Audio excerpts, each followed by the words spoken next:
So what we're going to do in October, we'll do Hey, we're live. Let's go. we're gonna, in October, but we want Yes. to do this because October is right around the corner. But I love lions and tigers and bears. Yeehaw! It can be the Detroit Lions, the Tigers, and the Bears.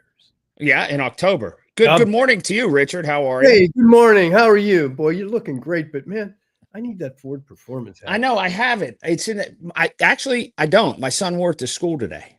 Oh, he did.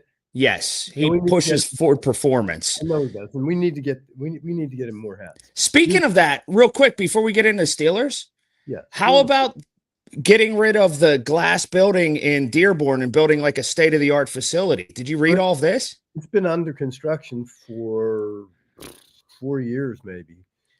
It's unbelievable. And it was funny because while it was being built, I said, "Well, I guess we can pretty much assume work from home is going to go away." Well, were you like sworn to secrecy about the new facility until they wrote the big story the other day? No, we weren't. But I will be touring it in November. So seriously, yeah, it's going to be so cool. It's like the Hallmark. It's like the Apple campus, how they built that wonderful building facility. It's going to be our version of that. It's very cool. I read yesterday about the connectivity of it is like second to none inside the building. Yeah. Well, we are leaders in technology, even in our automobiles. So it doesn't surprise me. It's going to be very cool. It will be sad though to see the big glass house go away though. Yeah. World headquarters will still be world headquarters though. Right. So that's kind of cool. And we do have a watercolor painting of me on the wall there. Oh, for Salute to Dealers. But we're actually discussing, I've been going back and forth. I don't want to get sidetracked here, but the Salute to Dealers, which is a pretty highly esteemed honor, about kind of revamping that. And so we're looking at that right now and talking about maybe like a sports ring for the win. Wow. Like a Super Bowl ring. Mm-hmm. And I'm all over that. I love that idea. Nice. All right. Speaking of sports, let's go.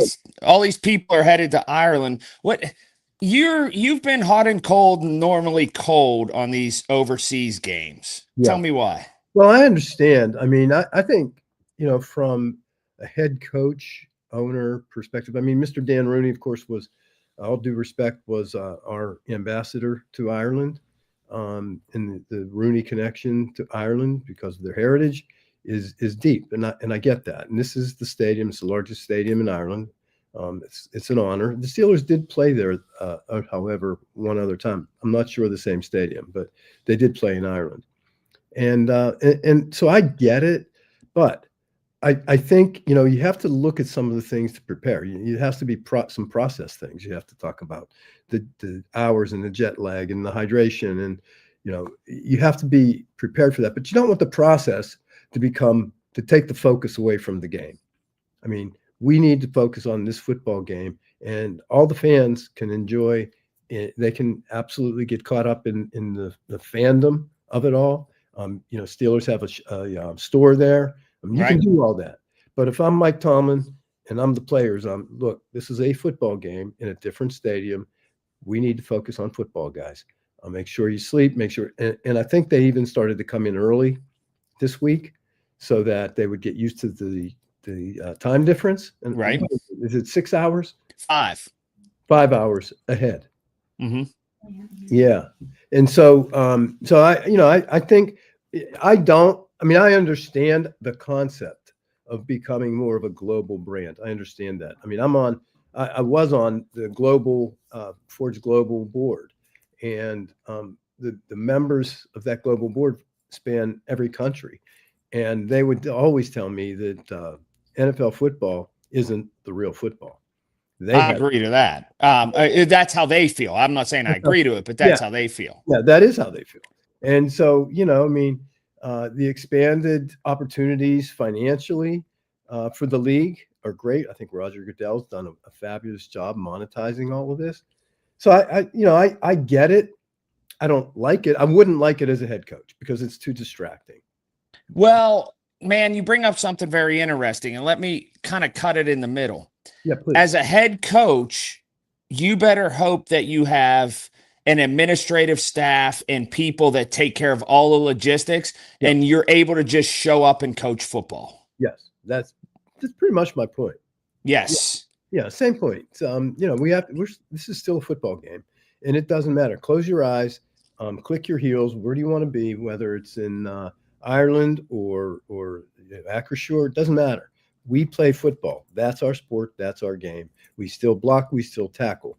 That's what we do. We just need to do it better than the other team. You know what I think? The Steelers would be 0-3 without Aaron Rodgers. Okay, that's a hell of a segue. Yes, I agree with that. But there's so many questions that I have. But here's the thing.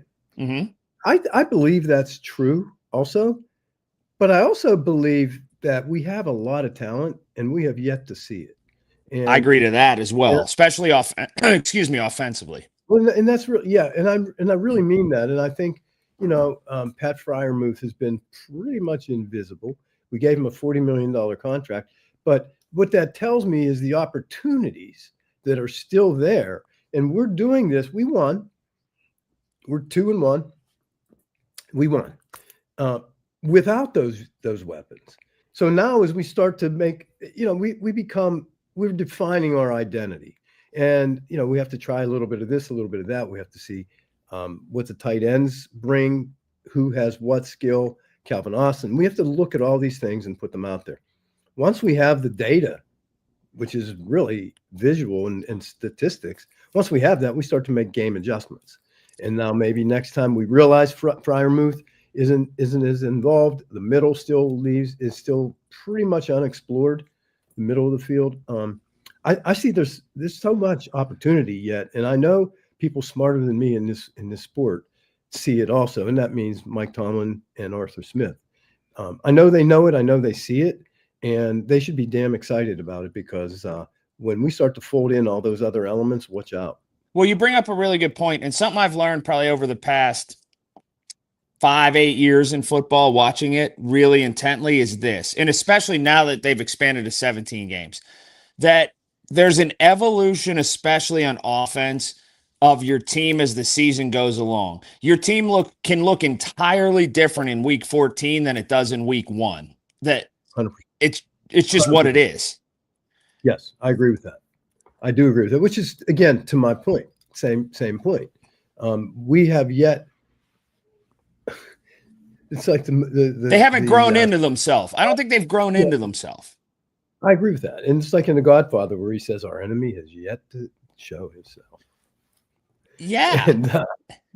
And I think, I agree with you. The first statement, without Aaron, I don't think would be 2-1. And Aaron has a lot to get better at too, but he knows it. So imagine how exciting it is for him to be in a place where he's just beginning. It's going to be great. It really is. I think we're gonna win more than 10 games. Well, the other thing that people forget too, I don't want to say they forget, but they take for granted. Yeah. They turn the TV on Sunday or a Monday night or Thursday night or whatever. This team is also practicing as part of that evolution. They're growing cohesion. And they're not guys that have been together. That time is vital and pivotal throughout the season as you go from September to October to November. Like, they only have X amount of time together. Yeah. And that's another thing. Like, it's not like you magically just show up and know how to play together. That's true. You have to gain that. And I think, I think Aaron Rodgers realized that early in training camp, which is why he had the open door policy. He wanted the guys to come in, talk to him, lay out, whatever. But the other thing, I'm seeing with Aaron Rodgers is he's got a short fuse. And I didn't realize that before. He really wants to win. And I'm telling you, I've seen him address his line. I've seen him address almost everybody. And once they get on the same page, but I was surprised to see that, and I love it. I love that he's doing that. I figured out something psychologically with him. He's crazy like a fox. Do you remember when he first came in and we said, okay, and follow me on this because I think it's a great leadership quality. When he first came in, we were kind of not blown away, but surprised from seemingly the first 3 days that he was in the building. He knew everybody's name, right? Like down the line guys, backup tackles, and everybody. He seemed to ingratiate himself very well and know everybody's name.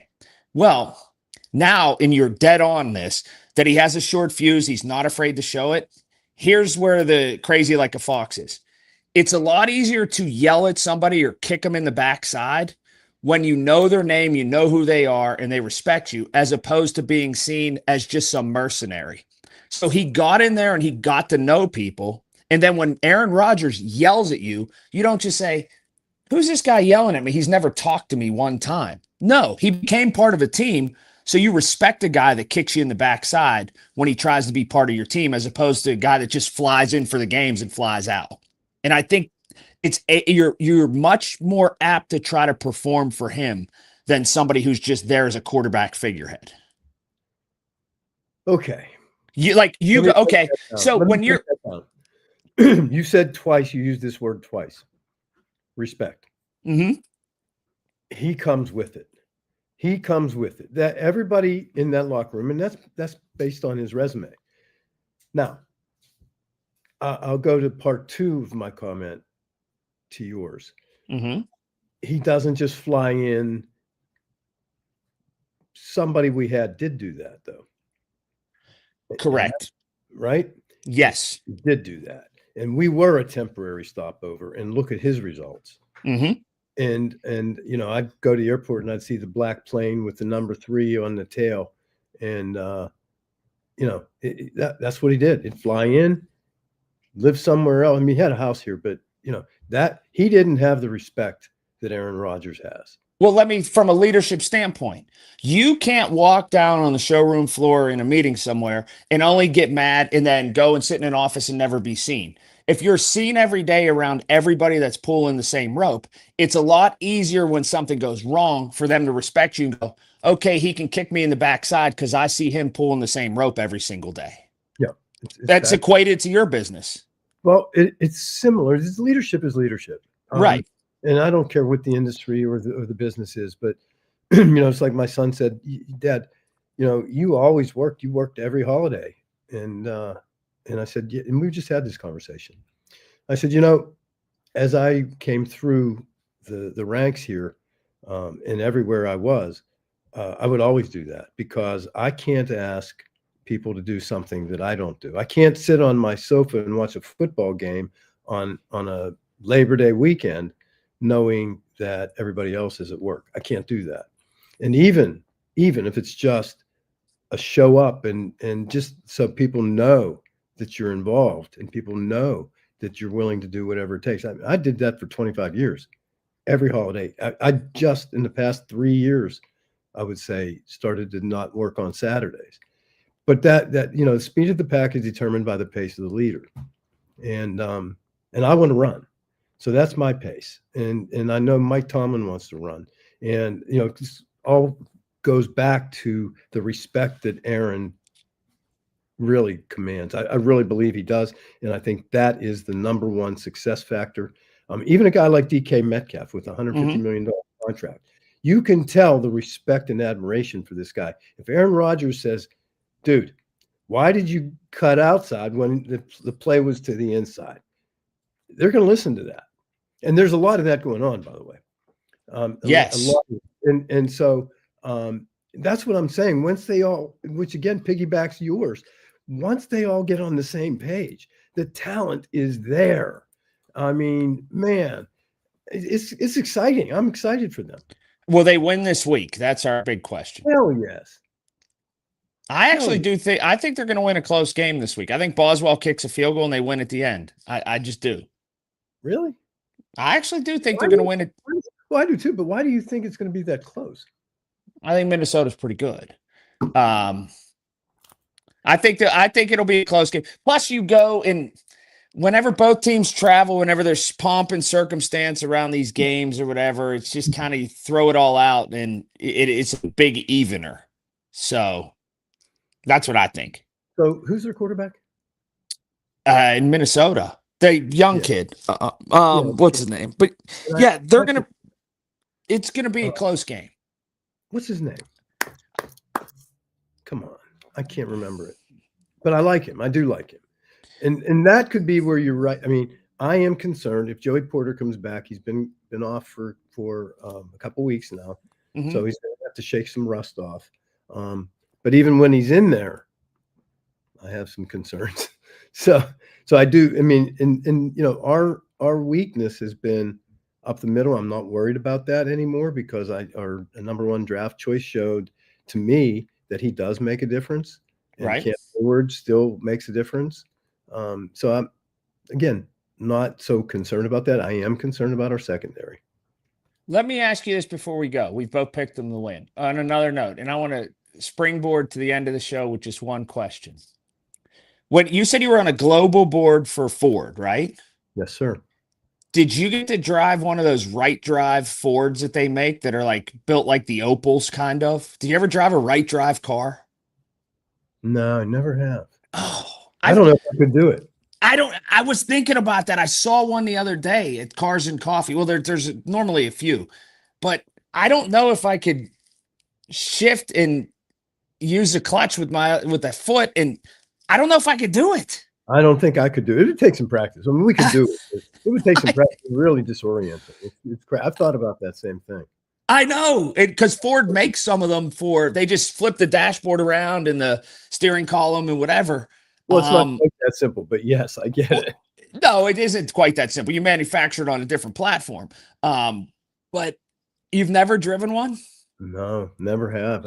It's actually should go on my bucket list if I have one, but I don't. Yes, one of those right drive Fords. That's a pretty cool thought. I might have to try that. I don't even know where you'd get one. Where did you see it? No, well, those weren't. I saw some, and they weren't Fords at Cars and Coffee. What did you see that was right drive? There was a couple Toyotas. There was a Daihatsu truck. You know, those little work trucks. Oh my heavens. Yeah, they still make those? Yeah. Well, they've got to, in order to be imported, I think they got to be like 25 years old or whatever. So they were old ones, but they're small. I mean, and then they make vans too. Small and ugly. Yeah. Well, boxy, I think. Yeah, ugly. Ugly too. But there was a Toyota President or whatever. That's like they're like Rolls Royce. It was pretty cool. Well, I'm going to put that on my list. Right drive, right drive car, and we're going to get you some hats. I've got some. Like I said, he just took it to school today. So, all right, we both picked the Steelers to win. We'll reconvene next week.